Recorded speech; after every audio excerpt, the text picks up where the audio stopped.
Diese zum Kauf angebotene renovierungsbedürftige 6-Zimmer-Doppelhaushälfte befindet sich in Münster.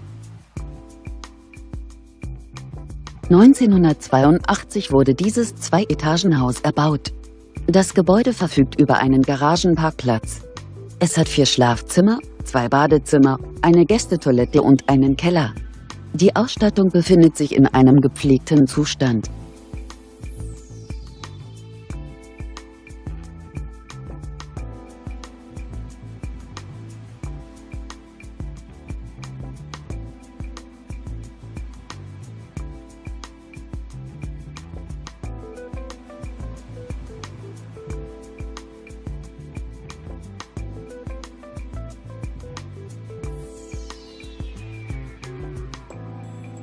Auf einer Grundstücksfläche von ca. 278 Quadratmetern weist das Haus eine Wohnfläche von ca. 156 Quadratmetern auf. Das Objekt steht für 270.000 € zum Verkauf.